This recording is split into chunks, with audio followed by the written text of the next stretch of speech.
Good morning, students. Welcome back to your English class.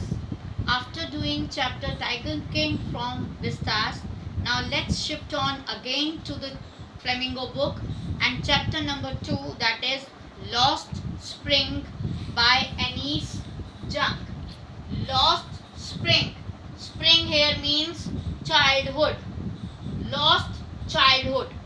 We are going to talk about child labor in this chapter. Now there are many children who are working in the restaurants or factories, but they are not having enough food to eat. Okay, we are going to talk about those children, those who are not even getting the education in life. They are not having their daily meals. So Annie's Junk has talked about two such children in this chapter. One is Sahib and second is Mukesh. First of all, we are going to read about Sahib. Okay, now Sahib has come from Dhaka, that is Bangladesh. Now why he has come over here? Because many storms came over there and they swept away their fields and homes. So because of that, he came over here to Delhi, and he is residing at the periphery of Delhi. Now, here when he was walking around barefooted, because they are not having any slippers or anything else with them, no shoes, no chappals. Here the word chappals has been used so that you can understand it properly. Okay, in the chapter.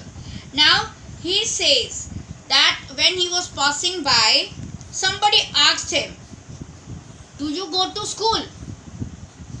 Now he said that there is no school in my neighborhood.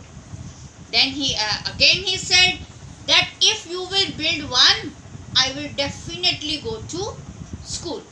Second day when he saw him again, now he passed the comment to that particular person, "Have you opened the school? Is the school ready? Shall I take the admission?" Now few days after, but this child, Sahib, he wanted to study in the school. But because he was poverty stricken, he could not go to school. Now, his full name, one of the person asked him his name. He says, "My name is Sahib-e-Alam." Now, he was not knowing the meaning of his name. Now, what do you mean by Sahib-e-Alam? Sahib-e-Alam means Lord of Universe. Sahib-e-Alam means Lord of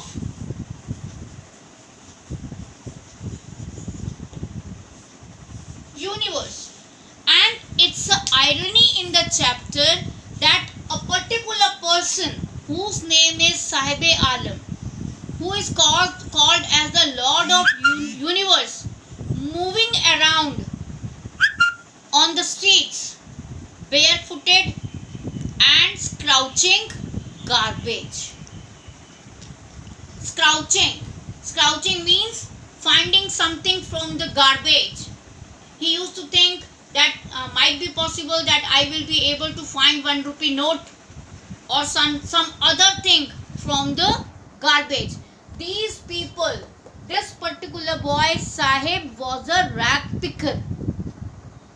He was a rag picker, and because of that he used to roam around in the streets. Now, unaware of what his name was, he used to roam in the streets with his friends. Okay, now somebody asked him, "Why are you not wearing chappals?" He said that I am not having one. And if they were having the chappals with them, but then also it was a habit of those people not to wear the chappals. Okay. Here in this chapter there are two stories. In this story only, in Sahib's story only, there are two stories which he discussed. One of the story was that there was one boy.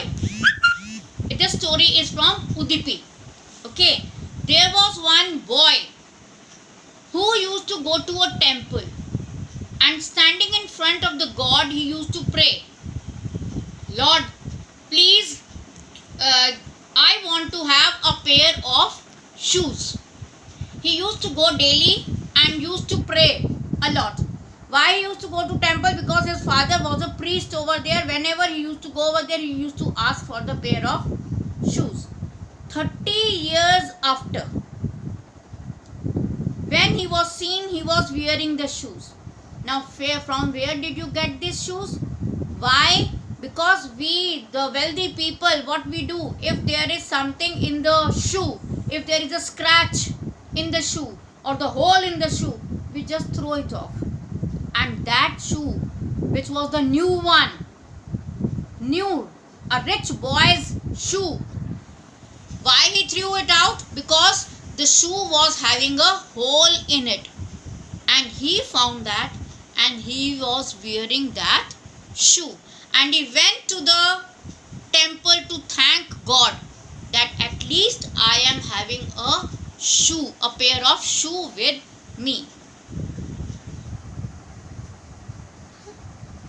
Go.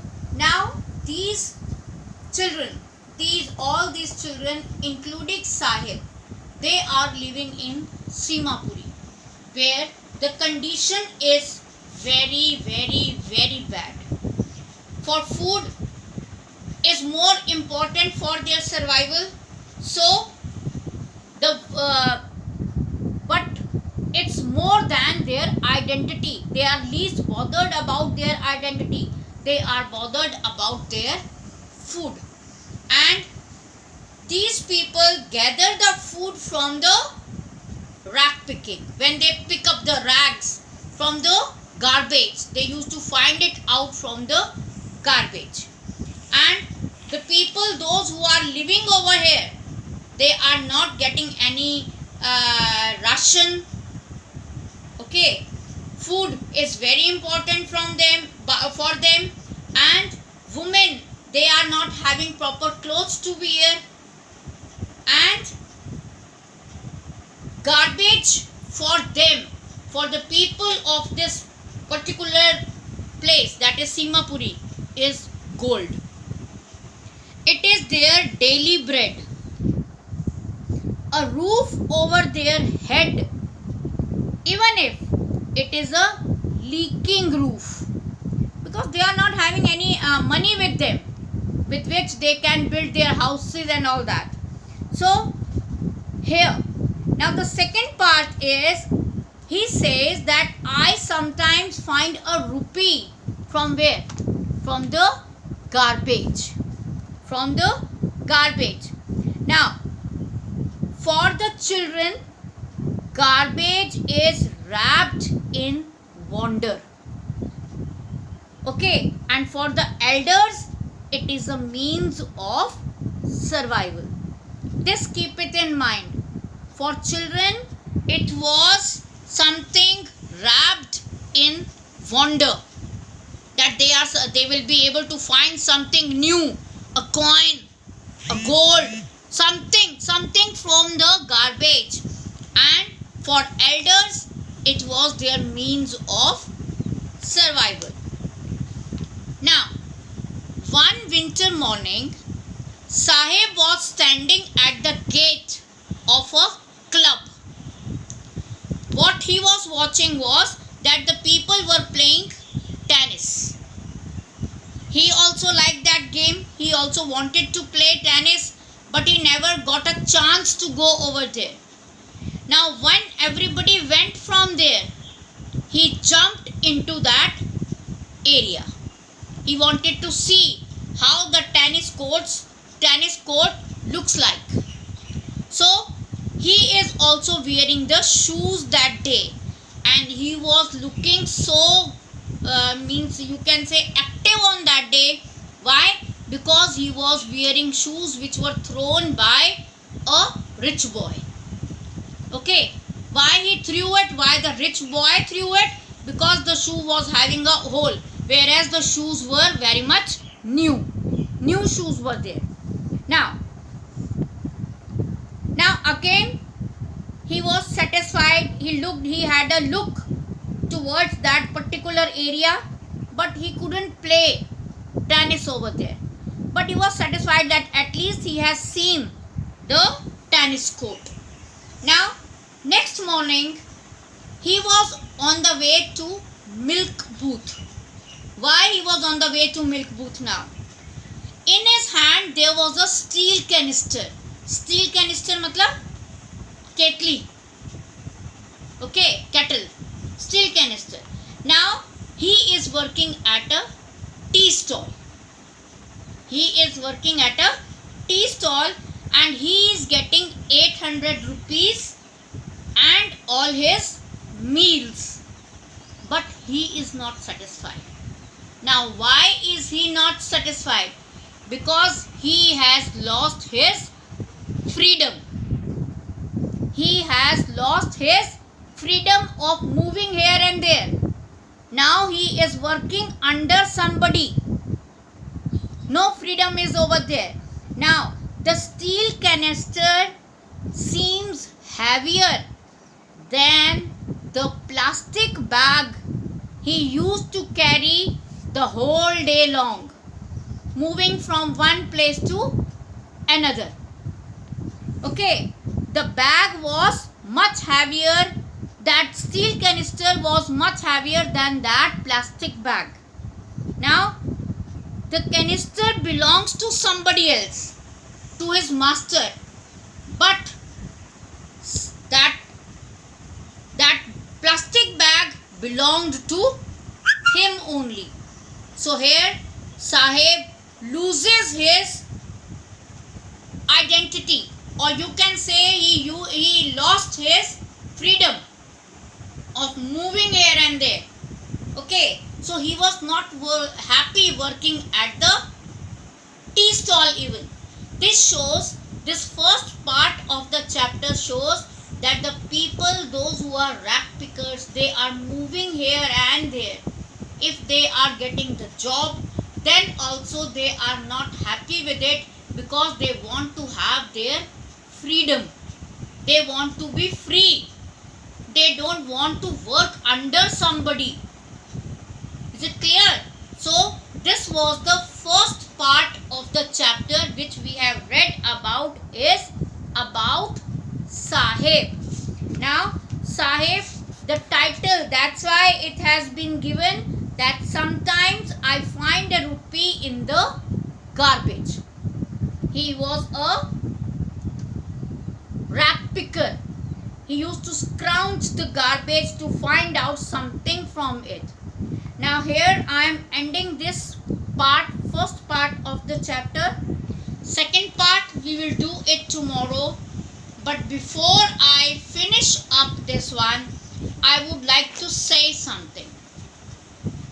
But I am very sorry to say that you people are not taking your assignments seriously. You people are not submitting them in time. And if I'm not talking of all the students, there are few students, those who are copying it down from somewhere else, from their friends or from the books or from I don't know from where, but it shows that you people are copying it down, either from the previous notebook, whatever letters you have done, order letter, complaint letter, inquiry letter, you people have copied it down. Why you people are copying it down? You are thinking that I am not coming to know that you people are copying it down, or you are doing it by yourself? See the views on the video. How many students are there? Around 100 or more than 100 or 98, and views are 25 or 26. So You haven't seen the video? New marking scheme I gave it to you. New format I taught you, and you people are copying it from the previous registers. The format you people are copying, I told you the easiest way to write down the format. What's the problem? And if you people will not submit me the assignment in time, I will mark you people absent, and you people are knowing it very well that 75% attendance is compulsory. These assignments are your attendance also. Mind it. So I want the work within 2 days, not a week. Please, I know you people are attending other classes also. You people are having the work of other subjects also. But English is one of your subject. It is also one of your main subject.